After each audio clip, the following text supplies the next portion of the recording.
Câmera cega.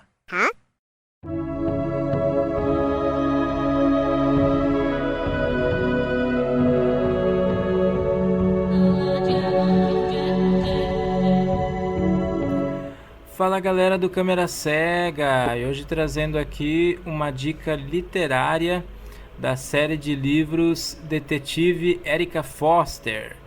Antes, porém, pessoal, alguns breves recadinhos. Talvez, principalmente quem está aí escutando este episódio com fones de ouvido, pode estar notando um leve ruído. Isso se deve ao fato de que a minha casa / escritório fica muito quente nessa época do ano, galera. Então fica realmente bem difícil trabalhar aqui sem um ventiladorzinho ligado. Então peço a compreensão de vocês, tá bom? Mas não se preocupem que em alguns episódios específicos aí, especiais que a gente tem pela frente, nós não teremos este ruído aí do ventilador incomodando, tá bom? Mas para esse episódio aqui eu resolvi deixar o ventilador ligado, porque senão realmente fica bem difícil trabalhar aqui, tá bom, pessoal? Para você que acompanha o Câmera Cega pelo YouTube, agora também estamos no Spotify. Eu vou deixar o link, caso você queira nos acompanhar pelo Spotify, aqui na descrição. E você também pode procurar o Câmera Cega no seu agregador de podcast preferido. E por último, galera, ainda mais que neste episódio teremos uma dica literária. Para quem não sabe, eu também sou escritor, isso mesmo.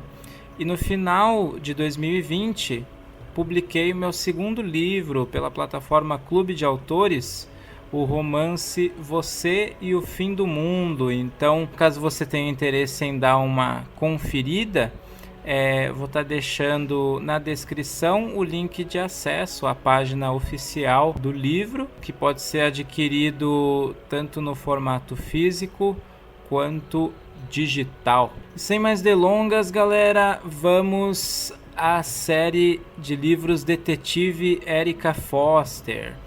Até o momento, a série é composta por 6 livros. Eu já li os primeiros 4, galera. Então, não vou aqui abordar os 2 últimos livros da série, mas já dá pra gente ter uma abordagem bem ampla aí, né, da série até então, a partir dos primeiros 4 livros. Eu vou estar passando para vocês as minhas impressões, o que chamou minha atenção nessa série, porque que desde já eu recomendo realmente essa série, para quem curte histórias policiais, principalmente, né, a partir destes 4 livros. Vamos começar nomeando os livros da série em ordem cronológica, tá bom, galera? Em ordem de publicação. Então eu vou falar aqui o nome dos 6 livros, mas lembrando que até então eu consegui ler os primeiros 4. O primeiro livro, que aliás é um dos meus prediletos da série, se chama A Garota no Gelo. O segundo livro se chama Uma Sombra na Escuridão. O terceiro livro se chama Sob Águas Escuras. O quarto livro se chama O Último Suspiro. O quinto livro se chama Sangue Frio.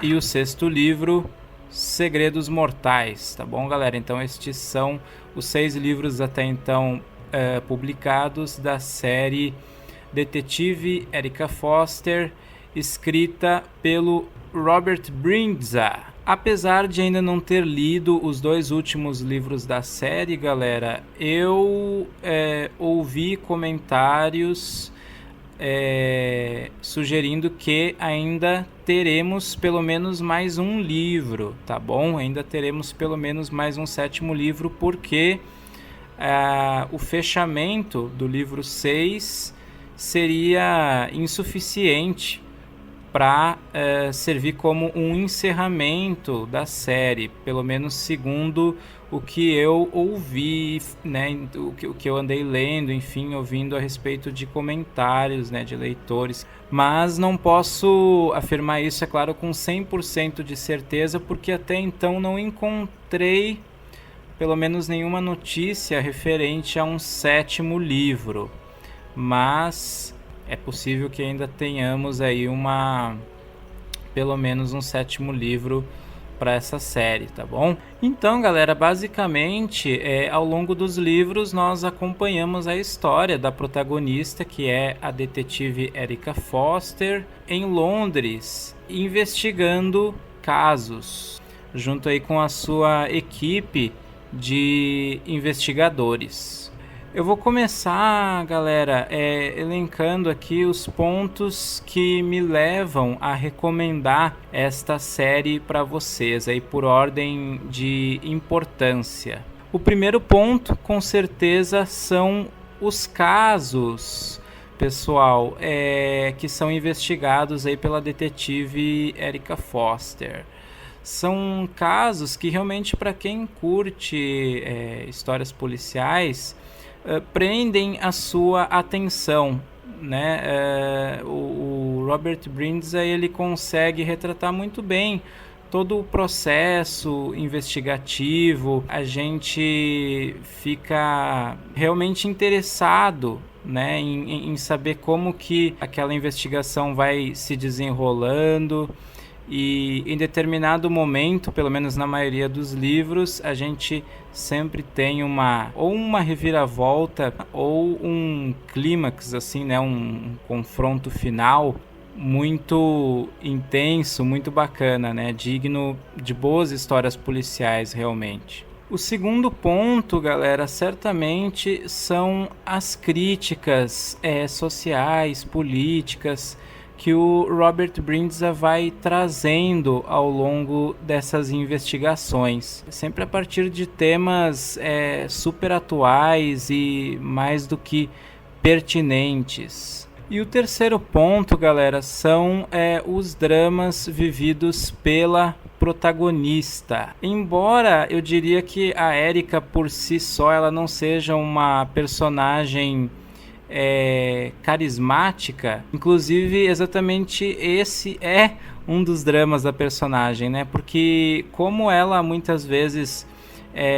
não tem papas na língua, como se costuma dizer, como ela às vezes não pesa um pouco as palavras, ela é muito direta sempre nas colocações dela, de vez em quando isso traz algumas dificuldades para que ela se relacione com seus colegas de trabalho e até mesmo em termos de carreira, consequentemente, embora ela seja uma detetive super competente, né, galera? E além disso, ao longo da série também a gente acompanha um drama aí da personagem, que é o desenrolar do luto da Erica por ter perdido o seu marido em uma batida policial, que foi ex-colega, né? Também, além de marido, foi colega da Erica, e durante uma batida policial no qual eles estavam juntos, o marido acabou morrendo, e foi uma batida que foi planejada, liderada pela Erica. Então ela se sente culpada, né, pelo desfecho aí da batida, que acabou culminando não só na morte do marido, mas de outros colegas dela também. Então, além da culpa, claro, a saudade do marido, né, que ela sente. Então toda aí a relação com a família, com o sogro, né? Isso vai sendo abordado de uma forma muito sensível, muito humana, pelo Robert Brindza ao longo da série, e proporciona aí uma camada, né, bem interessante para a personagem, que vai sendo desenvolvida ao longo dos livros. Então, por todos esses pontos, galera, que eu considero assim os pontos principais, a leitura da série flui com muita facilidade, né? Uma leitura que realmente prende a sua atenção. É fácil se engajar não só com a personagem principal, apesar de, como eu falei, ela não ser muito carismática, mas esses dramas, né, com os quais ela convive, prendem a nossa atenção. E até mesmo os personagens coadjuvantes aí, secundários, que circundam a personagem são interessantes também e têm os seus momentos. Um dos meus prediletos é a Moss, né, que é uma das colegas aí da equipe da Erika, e traz sempre uns alívios cômicos muito bacanas. E galera, alguns dos desfechos dos livros eu considero realmente muito bons, assim. Tanto pela inteligência realmente envolvida, né, nesses desfechos, como pelas reflexões, pelo bom incômodo, digamos assim, que esses desfechos trazem, né? Um desconforto que realmente dá um tapa na cara em algumas questões assim sociais, né? E propõe reflexões, como eu disse, muito pertinentes, mais do que necessárias, né? Por isso que eu digo que um dos meus livros prediletos é, sem dúvida, o primeiro, A Garota no Gelo. Sem dúvida, ele tem um dos meus desfechos prediletos, galera, que acaba revelando aí um escândalo muito maior do que a gente imagina a princípio. Não se preocupem que eu não vou dar spoiler nenhum, tá bom?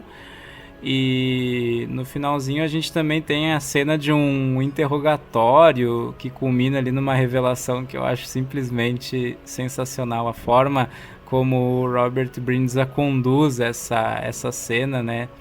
E como ela acaba culminando ali numa revelação super importante em um determinado momento. Com certeza, o livro que eu menos gostei, galera, até então foi o segundo.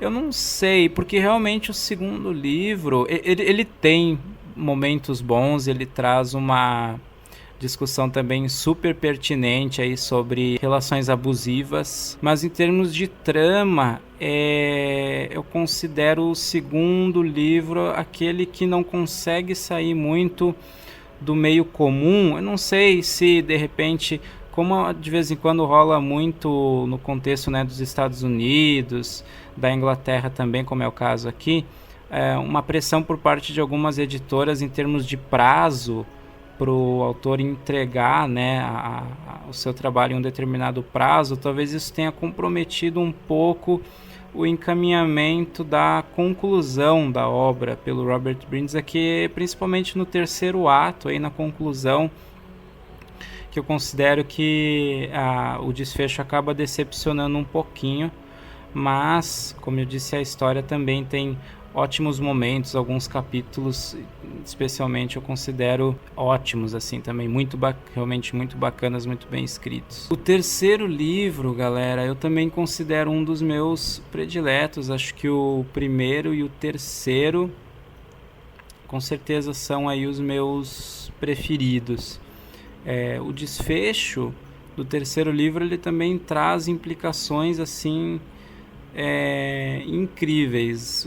A gama assim de reflexão que ele permite é genial. Inclusive, eu conheço histórias verídicas, galera, que são tão impressionantes quanto a história que é revelada ali pra gente no final desse terceiro romance, que você pode ler e de repente pensar, nossa, mas será que, né, não foi um final muito forçado, sei lá, muito fantástico? E eu garanto para vocês que não, galera, porque eu já me deparei realmente com histórias assim verídicas que fazem todo o sentido com o que nos é apresentado ali, e é um final que realmente ele faz tanto sentido, galera, porque ele traz toda uma reflexão aí sobre o que é que uma infância vivida em um determinado meio social que segrega, traz aí questões ligadas a fanatismo religioso. O que é que isso pode fazer com uma pessoa na vida adulta, e como que isso pode gerar um ciclo, né, fazendo com que essa pessoa se torne, enfim, né, uma pessoa totalmente instável, com sérios distúrbios, né, emocionais, e como que essa pessoa pode impactar a vida de outra criança. E principalmente até que ponto essa pessoa é capaz de ir para tentar evitar assumir as consequências do que ela fez. Então é impressionante a reflexão que o terceiro livro traz. E no quarto livro, a gente tem uma dinâmica narrativa um pouquinho diferente, parecida com a dinâmica do segundo livro, porque a gente já sabe quem é, no caso, o assassino, desde o começo praticamente da história. Então a gente não tem aquela dinâmica de chegar ao final do livro e ter uma revelação de quem é o assassino, né?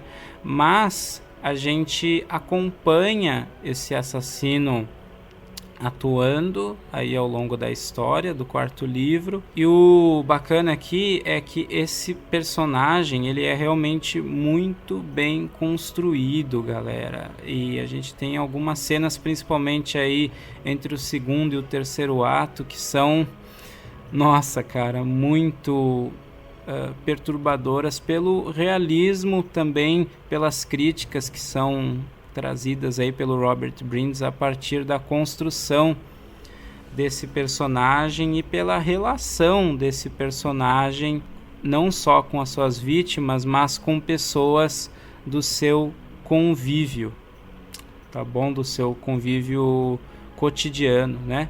E é nesse sentido que eu considero que o Robert Brindes ele foi mais feliz nessa construção, né, na forma de contar a história desse personagem, de a partir daí construir um clímax também, um confronto final que é bacana. Essa condução narrativa ela funcionou melhor no quarto livro do que no segundo, né, onde a gente tem uma dinâmica narrativa parecida. A gente também já sabe quem é o assassino desde o começo, mas a dinâmica narrativa, embora os temas abordados sejam super pertinentes nos dois livros, no quarto livro realmente o processo narrativo, né, ele foi mais eficaz do que no segundo. E por fim, galera, pontuar que entre as questões aí que eu comentei, né, ligadas a críticas sociais, políticas, num tempo onde felizmente se voltou a falar tanto sobre empoderamento feminino, a obra, a série como um todo da Erica Foster é super pertinente, porque o Robert Brindes ele constantemente traz essa questão, esse tema à tona durante a leitura, quando a gente tem uma luta constante ali da Erica para consolidar a sua autoridade perante ali os seus colegas, para consolidar o desenvolvimento da sua carreira, que claramente, galera, isso é muito, pelo menos para mim, fica muito evidente, assim, né, pontuado de uma forma muito realista, muito perspicaz pelo Robert Brindes, vai muito além da mera questão da personalidade da Erica, né? Porque realmente, apesar da competência, né, de toda a competência profissional que ela tem, em muitos momentos, pelo menos, fica implícita ali a seguinte questão para mim, né? Se a Erica fosse homem, será que ela encontraria no mínimo a metade das dificuldades que ela encontra em determinados momentos ali na relação com os seus superiores, com os seus colegas de trabalho? Eu realmente acredito que não. Então, galera, fica aqui a minha dica de hoje, série literária Detetive Erica Foster. Se você já leu a série, leu algum dos livros, comente aí, galera, nos comentários. Se você já leu os dois últimos livros da série também, que eu ainda não li, comente o que você achou, se mantém a qualidade aí da maioria dos livros anteriores. E vamos aguardar se teremos realmente um sétimo livro, pelo menos, ou não, tá bom? Eventualmente, quando eu concluir a leitura dos dois últimos livros, eu volto aqui para dar um parecer para vocês a respeito dos 2 livros seguintes, tá bom, galera? Mas não quis segurar mais para deixar essa super dica aí para vocês, porque pelo tanto que eu já li até agora, considero de fato, sem exagero, assim, da contemporaneidade, uma das melhores séries policiais aí que eu li nos últimos tempos, tá bom? Então fica a dica e até o próximo episódio. Um forte abraço.